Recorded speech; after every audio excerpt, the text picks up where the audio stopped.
Glitch, which I encountered lately, and it's an interesting tool, by the way. And so let's see how we can make use of this tool to eliminate the platform, adoption barriers. So typically, with any development platform that we have, we would have this challenge initially, and it's essential that we overcome this challenge and improve the adoption so that we have great developer experience.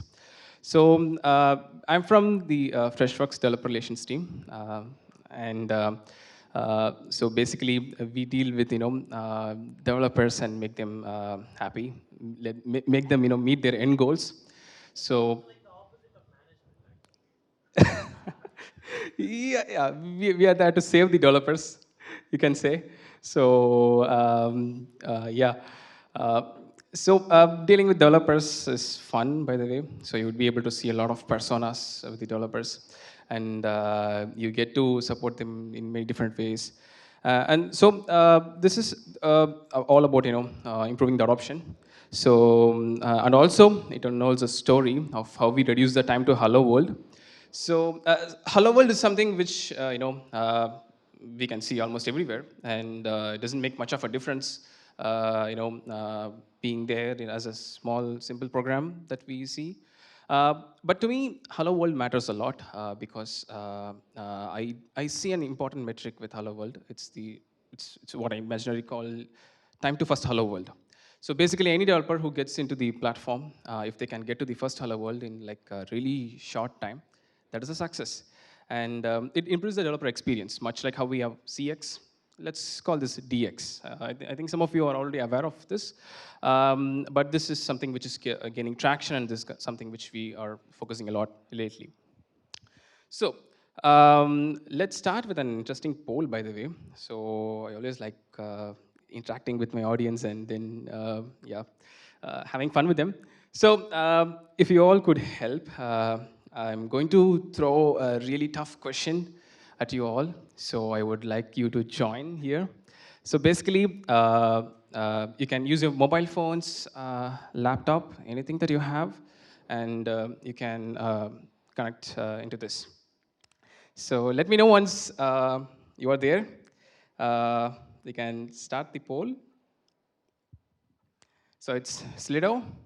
You just need to enter this code, and then you would be in the voting page.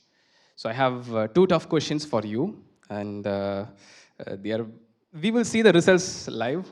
So please make sure everybody votes. No note up. Okay. So everybody's in. Oh, cool, cool. No problem. Let's take 10 seconds.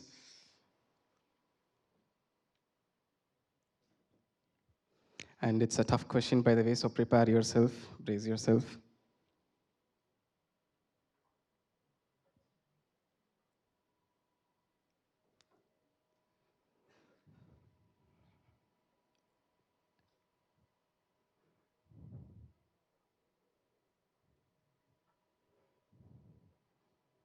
Shall we start? You don't have to enter the hash, just enter the word geek. That should be good. So uh, let's have the first question. And a tough question, by the way. So I hope you all saw Avengers and yeah, Endgame, Infinity War. So yeah, who do you think is the strongest superhero? So let's see what we got. We have some interesting options, by the way. And okay, it's a live poll, so I encourage participation for people who are on the other side. Yeah, the poll is live. You can see the results. The superheroes that we have: Captain Marvel, Iron Man, Captain America, Black Widow, and developers. So I see them as superheroes as well. And it seems like developers are the superheroes, and they are leading by, yeah, significant margin. Followed by Iron Man, love you 3000, cool. So, great guys. Now that it is evident that our greatest superhero is developers, and followed by that we have Tony Stark. let's see how glitch, yeah, can be used for giving superpowers. Yeah. So uh, you will be presented with the next poll question, which is interesting as well. It's a quick poll on the primary programming language or the markup language or scripting that you use. And this would be pretty much non-fictional. So yes, so please do vote for your primary markup or programming or scripting language that you use. Um, just make sure you vote for it and then you go below and then hit send button. So we have a lot of options, by the way, so I don't want to miss anything. Okay. It seems like JavaScript is leading, followed by Java. Cool. Python, third place. Okay. C Sharp, Kotlin. Okay. HTML. Oh God, I feel sorry for HTML, but yeah, that's fine. Cool. That's. We are at 22 votes. Anybody? Just make sure that don't make your programming language feel sorry tonight. So vote for it. Cool. So we have a lot of JavaScript developers and Java and Python. I thought Python would be in the second place, but Java still rocks. Cool. Um, Thanks, guys. Basically, this poll is pretty much important. It sets a narrative for what's coming next. And I will explain why. So, yeah. The barriers which I mentioned at the start of the slide. So, we just always think from the shoes of a developer, unlike the management that you said. And it is pretty much important. So when a new developer or a, experienced developer or any developer of a different experience level comes or onboards into the platform, they typically face challenges or they typically face, they go through the experience of onboarding, getting onboarded. So how do we make sure that these developers have a better experience and also make sure that they are retained in the platform? So there are many things, and to eliminate the challenges typically that would arise out of that, these are the key points that we would like to focus on. So that would be the faster time to value. So I could have started out with the negatives, but then I wanted to focus on the positive. So basically, the faster time to value. Nobody wants to sit in a platform or code with a platform that has little documentation or no quick wins scenario.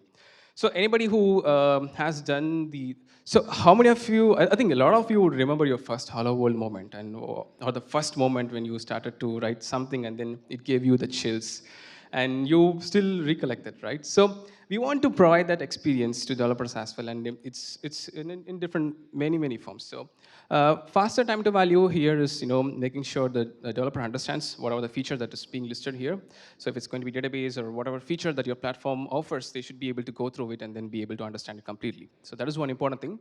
And a lot of examples and case studies. So any reputed platform or development platform, it has a lot of examples and case studies and sample apps repository. So and I had an AMA session with one of the Google DevRels. So I was asking, what can we do apart from making sure that there are proper sample apps that could, possibly improve the developer experience. And his single point was this. His name is Sam Thorogood, by the way. And his point was this. Just focus on your sample apps. Make sure that they're shiny, clean, and perfect, and make sure that they're discoverable. So that is one important aspect as well in any development platform. And yeah, followed by that proper documentation support. So we have been through different types of documentations throughout our life. So some were pretty much helpful, some made us think why we ever landed into the documentation.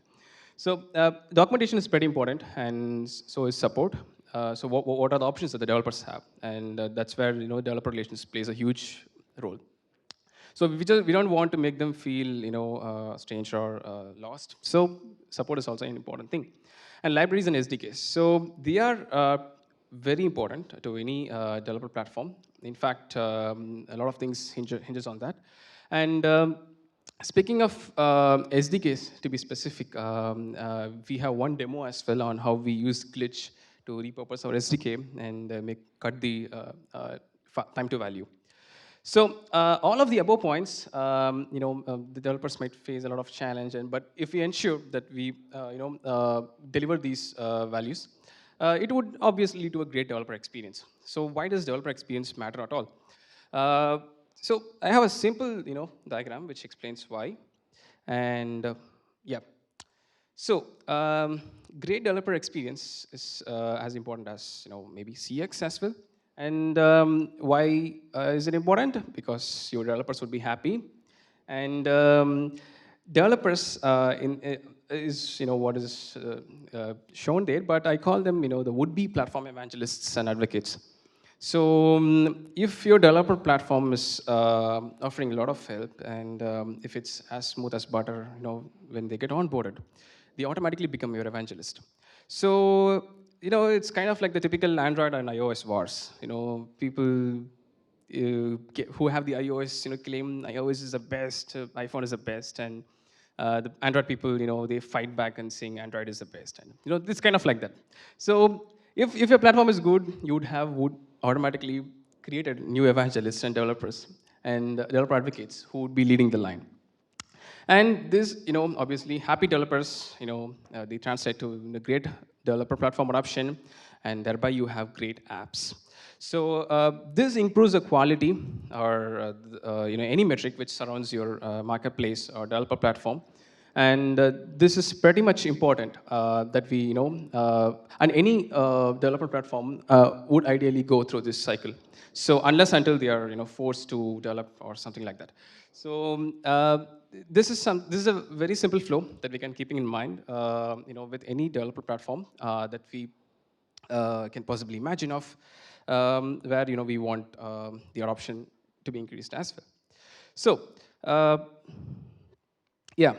So typical, onboarding challenges, basically can be explained with a simple meme. I'm sorry for the folks who didn't get the context. It's basically, so it's Vadi Velu, he's a great comedian, and you see the people, everybody is trying to get into the bus, but nobody can get into the bus. So everybody is stuck at the entrance. So we don't want to develop a platform in which everybody is stuck at the quick start, or everybody is getting stuck at the enablement stage, and they're not able to cross or not able to get past the stage and get into the bus. In which case, our bus is the developer platform. So it's kind of like the situation, and we want to solve the onboarding challenges.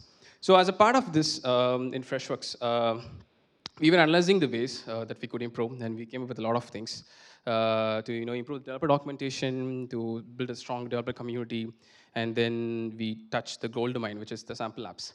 So we have a lot of sample apps in our repo, but we were very concerned about the time to value of such sample apps. What is the 0 to 60 time? So what is the 0 to 100 time? Basically, fast cars, Lamborghinis, Bugatti, or those cars, they have really great 0 to 60 times. You step on the acceleration and then psoo. So we want to make sure everybody feels that way, everybody rides that fast car that we have. And we started to analyze the smallest things in our platform, which actually had great value, return on value. Yeah.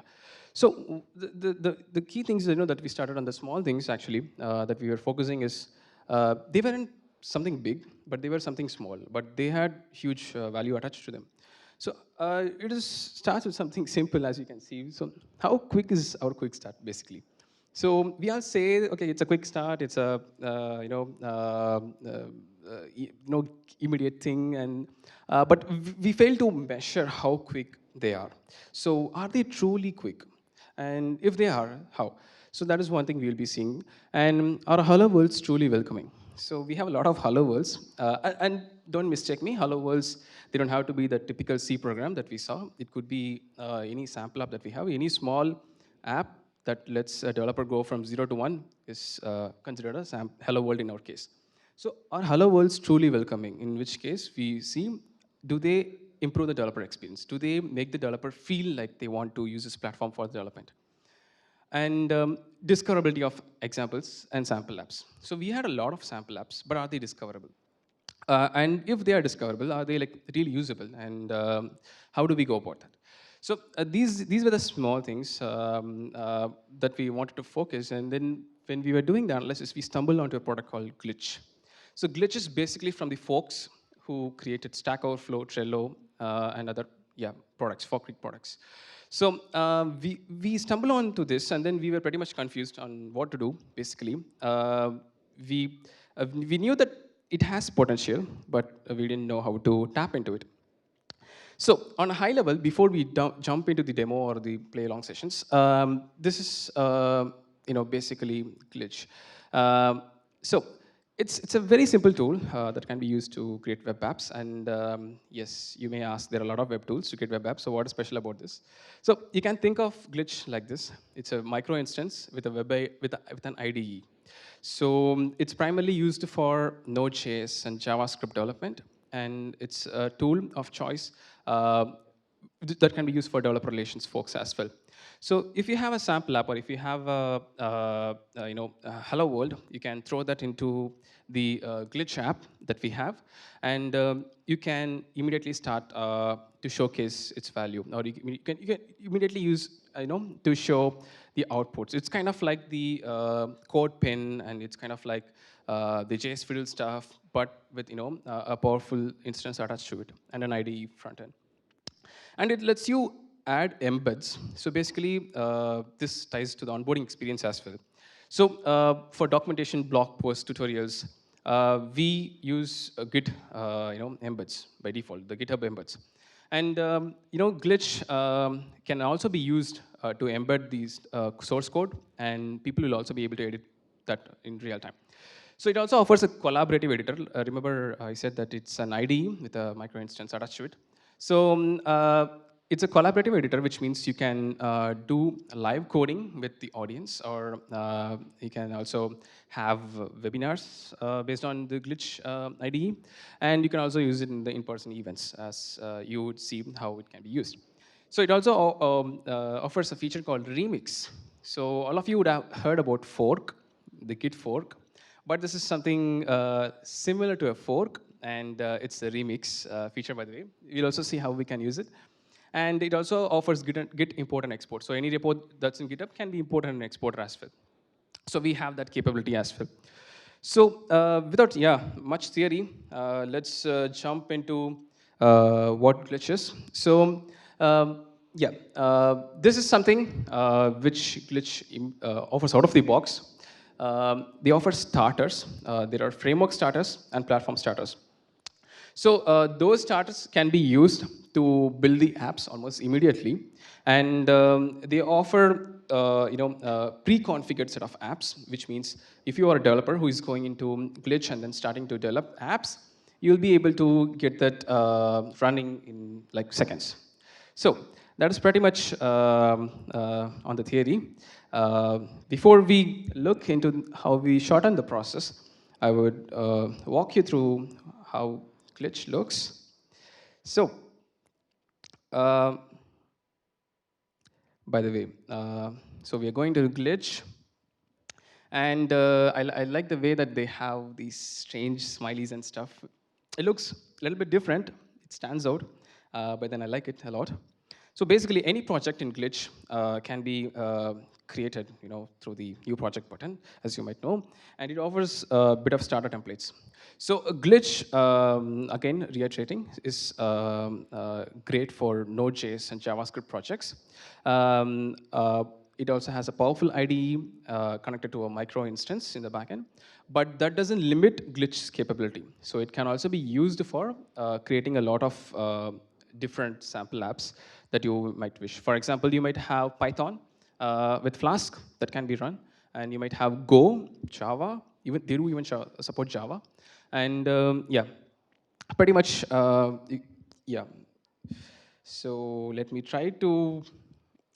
Let me know if you can see the screen. Is it visible? Or let me know if I need to zoom. Yeah, just a second.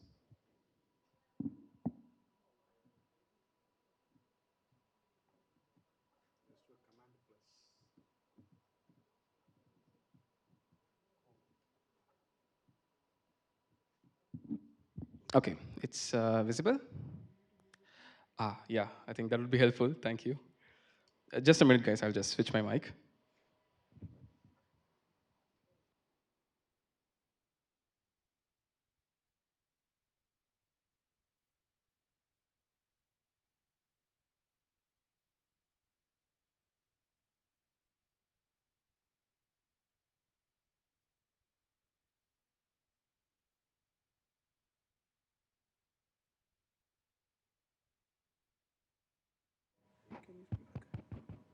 Can you hear me?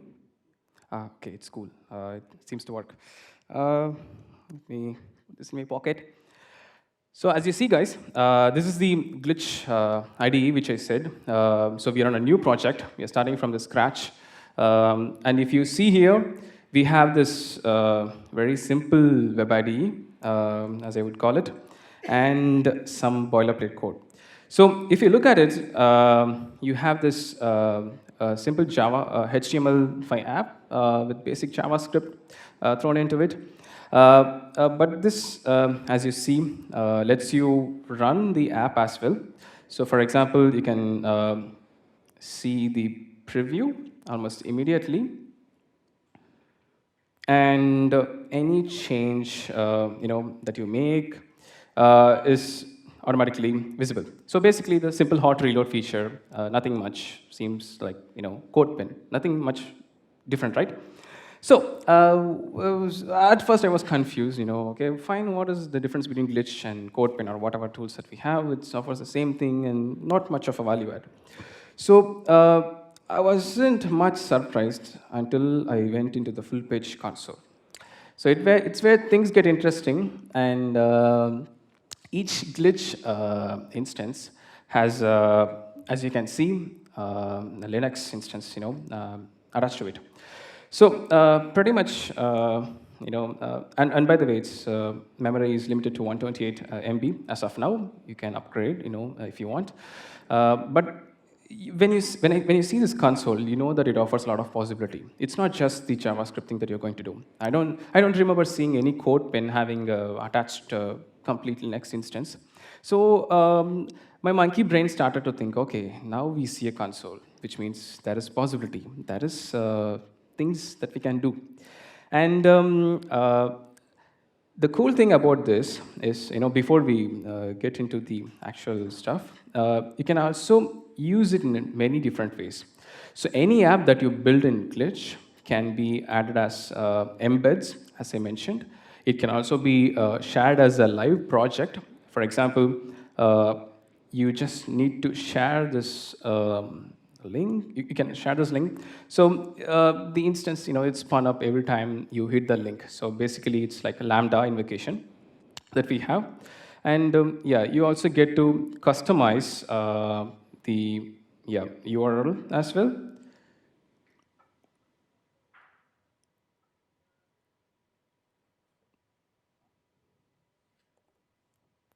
So this can also be used as an embed, as I mentioned. For example, you can grab this and then create an embed.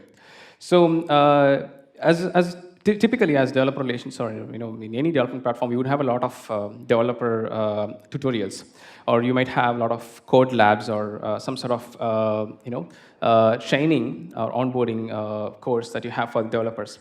So you can have this embedded to your Medium or whatever block CMS that you use.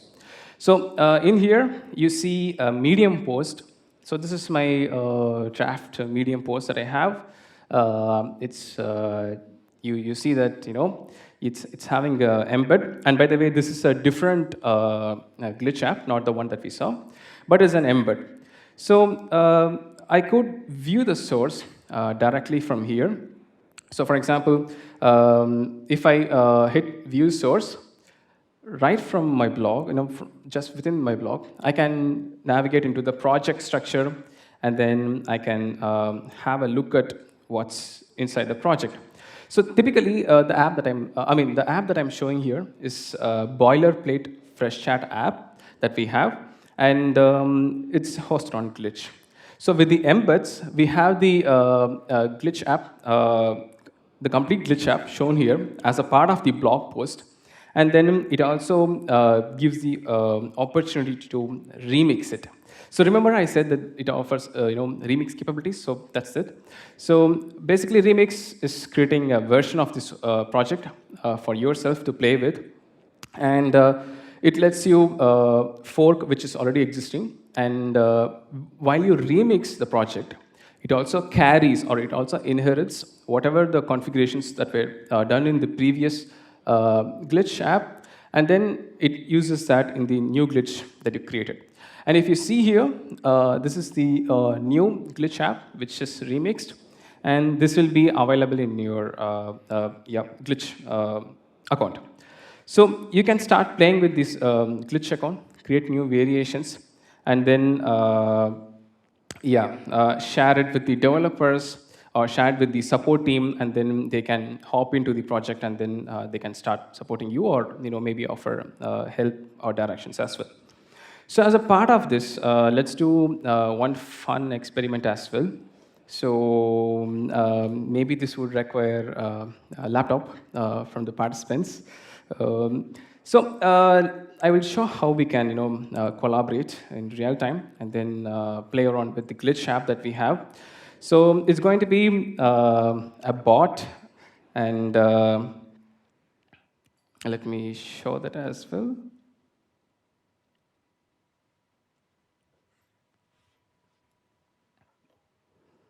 So we are going to look at a simple chat bot that we created. It's a part of sample app that we have. It's an echo bot, but we made sure it doesn't echo whatever we say, and it just echoes Rajnikant dialogue.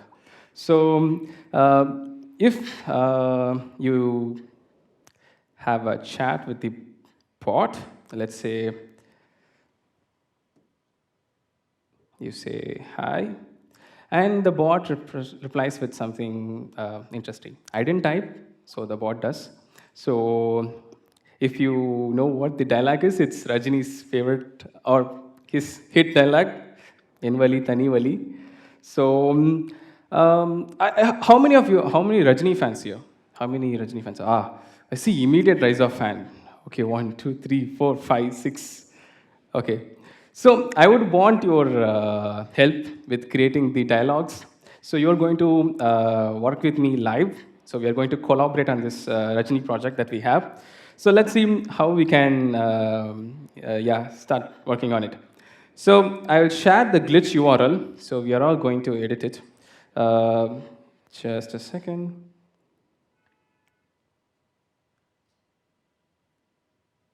So let me know if you can see the URL, or I can share it as well. So I just have only one dialogue here, by the way. So I would want a couple of other dialogues as well. Is the URL visible? Or let me share this in full screen. Yeah, so this is the glitch URL. Feel free to hop in. So it's glitch.com /tilde-gn. So once you are there, let me know. Maybe I think it'll take some time for you to hop in. But once you are there, so, I see one participant here. I don't know who that is. Okay, it's, okay, it's our guy. Cool. So you can feel free to join as well. So we can have other editors as well who can crowdsource Rajini dialogues. So I'm going to invite Anil to edit, and Anil is going to add a couple of other Rajini dialogues to our repo. So you see, I'm not doing anything here, and Anil is helping me to create the Rajini dialogues. So cool. Now, ஒரு தடவை சொன்னா நூறு தடவை சொன்ன மாதிரி. Nice is another dialogue. So who else wants to collaborate? By the way, who is that yellow smiley? I don't know who it is, but is there anybody? Okay, fine. I will. give access to edit as well. So as you can see here, right now, we have our people working on this and collaborating on a project. So this project is going to be, okay, let me give access to Jagdeesan. I'm going to invite them as well. Cool. So guys, come on, let's crowdsource some Rajni dialogues, and feel free to add it here. So basically, as you see, the collaboration is real time. So right now we are crowdsourcing, Rajni dialogues for our demo. But in ideal situations, this could be any sample app or any app that you have in which a developer wants support. Or this could be a scenario like this live event or developer conference that you are in, where you want to help out developers. Or help out the hobbies or new folks who are getting into the platform. So as we see all these smileys here, so it would be probably your attendees in conferences, or it would be your support engineers, or support people, or developer relations even, working on helping the project. So we have two dialogues. Anybody wants to contribute one more project, one more dialogue?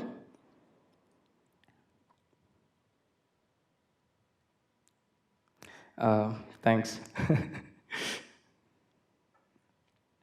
So any dialogue that we had here, any change that we make here is actually going to reflect in the chatbot that we saw. So as you see, there are two things that we're doing here.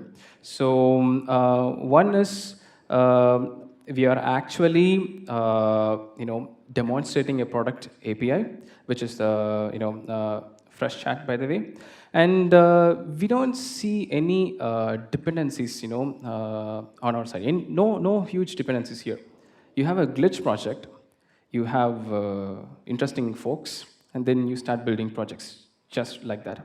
And this is pretty much important when you are, demonstrating your API capabilities or product capabilities.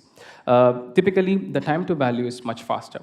So now that we have a couple of dialogues, let's try to play with the bot as well. And let me add my contributions. Cool. Now we have 3. So if we experiment with the bot, okay, cool. It's pulling the latest dialogue. And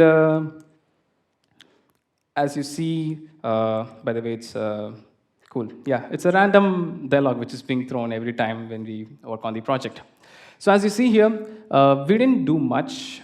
We didn't set up anything. Of course, we all that we had is a laptop and then a URL, and then we started to play with the apps just like that. So this is the time to value which I was talking. So we started from nothing, and then we went to adding a dialogue to the bot. So of course, you have other capabilities as well. Thanks, guys, for the 2 new dialogues.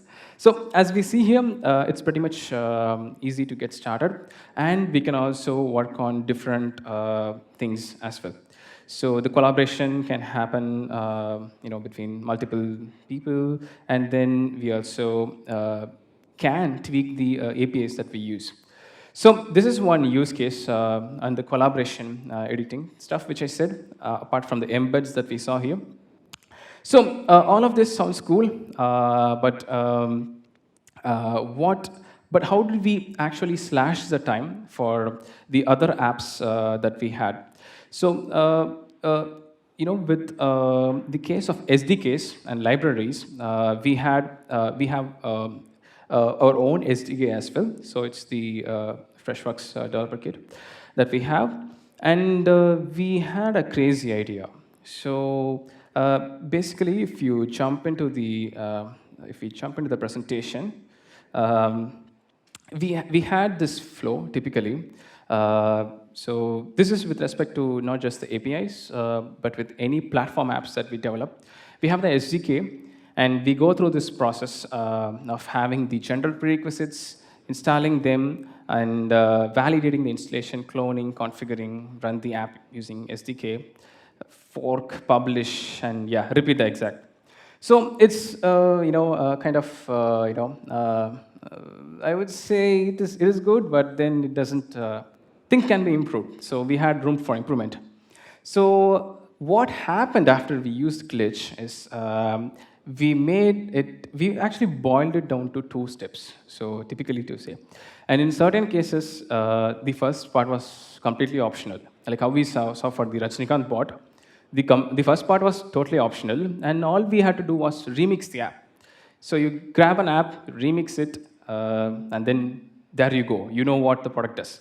So that is the ultimate goal. And what the crazy idea that we had is we had the FDK. It's a very lightweight FDK, the SDK that we had, and then we added this FDK, the SDK library that we have into the Glitch instance itself. So, and something cool happened. So, basically, let me jump into the sample app for our fresh desk.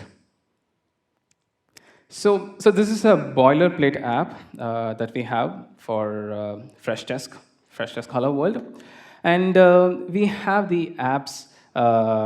We have the app pretty much configured with the FDK, with the FDK part. And whenever I say FDK, it refers to the SDK basically. So we had the SDK packed into the Glitch instance as well. So typically, any developer who gets onboarded into the platform has to go through the 10 steps or the 8 steps that I showed, and then they might have some time spent there, 10 minutes, 5 minutes, maybe more than that. So what we did is we had the sample app over here, and we use a simple connector script. Basically, this script creates a proxy for the app that's hosted on the Glitch.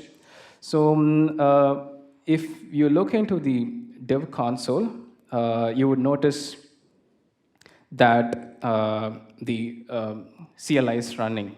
And it is serving the app, and the proxy routes the APIs or the WebSocket events in the right way. So if we jump into our developer instance that we have, and just hang on for a second.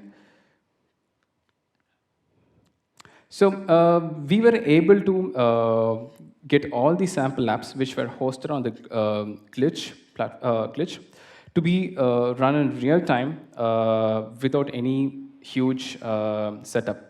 The setup which I showed you in the terminal is a simple npm package which you can use to connect the app. So that is pretty much what we did. And if you, okay.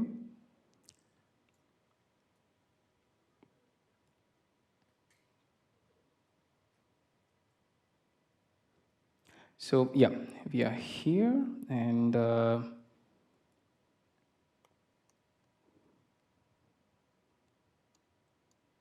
we make a change, and you see that it would start to reflect in the product.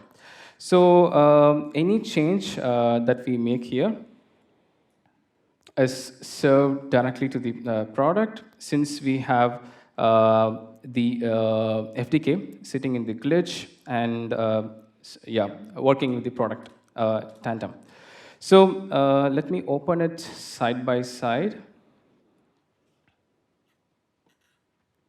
and then let me reduce the size.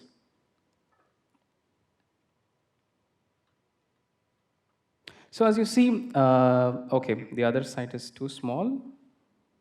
So basically, the app sits over here on the sidebar. It's one of our app locations that we have in the product. And that's the Glitch app in another window that you see there. And basically, it acts like a web ID, which is sitting right in our machine. And it also supports the hot reload event. So it might be a little bit slow since few pieces of it are experimental. But as you see here, you'd be able to cut down a lot of steps that the developer has to undergo to basically arrive on the sample app setup. So this is something which we stumbled upon while we were working with Glitch, and we were able to minimize the time to this first hello world significantly. So instead of going through the app clone, the FTK setup and validation, they were now we are able to directly see the result of a sample app almost immediately over here. And this is still being served by the FTK, the official FTK, but it's fitted on the glitch instance, and you see the output coming right there. So we are working on improving this app, and we are also extending it for other products as well. Fresh service, fresh chat, and other new products that are lined up. So this is how we were able to reduce the time to value significantly, and also make sure that the value of glitch is being utilized as well. So typically this can be added as an embed in the developer docs, or it can be shared in the blog post, or it can be used in any events where people can collaborate and then work. So yeah, so this is the experience that we had with Glitch, and we thought it's necessary that the other folks should also know about it. And speaking of the language support, you do see that right now we had it on JavaScript and Node.js, but there is also other combinations as well. So you can feel free to try them out and yeah, have fun. So I see that I'm running out of time. So I will close the presentation yeah, with a request to have some experiments run on Glitch and share your results. Maybe you would stumble on into much more interesting stuff. I hope it's way better than, I'm pretty confident that it'll be way better than the Rajnikant bot and the sample app that I showed. And I'm very much interested to see how the other languages that you have are utilized in Glitch as well. So this is the stuff which I thought I would share with you all. So thanks for listening to it very patiently. And yes, thanks for the polls, by the way. You guys were awesome. Yep, that's it. Thank you, guys. Any queries? And do I have time for queries? Okay, cool. Any queries?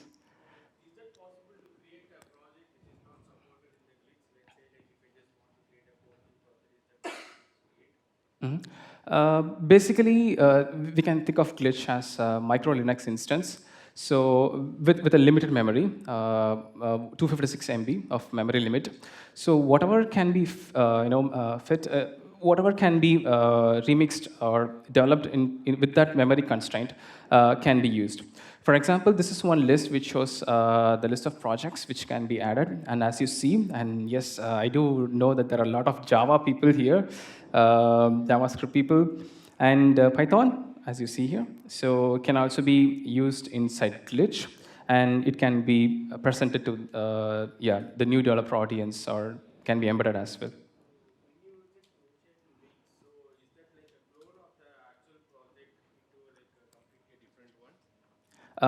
Which one you mean? So like you embedded the project into Medium post, right? So Yeah, yeah. it was like a clone of the actual project, right? It isn't a clone, it is the same project, but added as embed there. But it can also be remixed from within the app, for which the developer has to be logged in. And then if they remix that, they'll be able to, yeah, technically fork the project or clone the project as you see. So Yep. so it is like an editable one in that embed post itself. Yeah, exactly. So you can deliver the experience right from the blog post, Okay. and then they can start working with it, or maybe they could have a rich interaction with the content that you have there. Yeah. Oh, cool. Thanks a lot. Yep. Thank you. Any other queries? We are done. Oh, two questions. I'll take this one first. Cool. Yeah. Just want to know when we are getting the chatbot and fresh chat. Oh, okay. So we will be rolling out chatbot capabilities in Fresh Chat in, let's say, 2 weeks. So you would have the APIs public, and then people can start editing, and then bot frameworks. So we are looking at bot collaborations as well, framework collaboration. So the APIs are being rolled out in a couple of weeks. So soon we'll be able to build much more interesting bots. And yeah. Yes, you had a question? Is there any other things to do this kind of is there any other platform like Glitch that supports Android or other native platforms other than web Okay. that you use for this kind of purposes like developer documentation purposes? Okay. I think I can answer that. Okay, I think Anil has an answer. Yeah, I will add on to that. Yeah. So given that your glitch is limited by the memory, you can actually try Snack, which lets you run It's React Native. React Native project directly, and also you have AppTiles, I think, which lets you run Android code directly in a web simulator in a collaborative environment. Okay. So you can give those a try.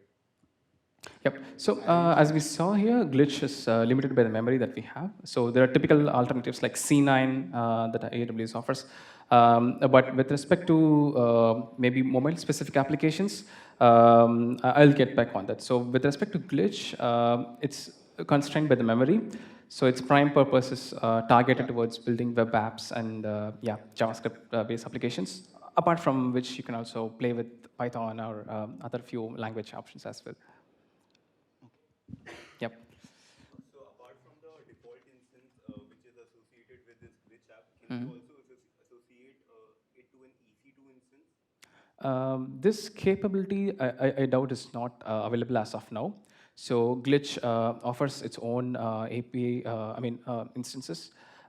We won't be able to link it to a different instance. I think maybe they're working on it, I'm not sure.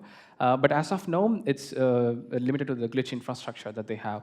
So as far as I worked with the Glitch platform, I haven't seen the integration with a different IaaS or different paths. So I think for the moment, it's limited by the instance that it can be attached to. Yeah. But they do have an active support community. So and basically they're the folks behind the Stack Overflow. Yeah. So we could expect a lot of immediate responses as well.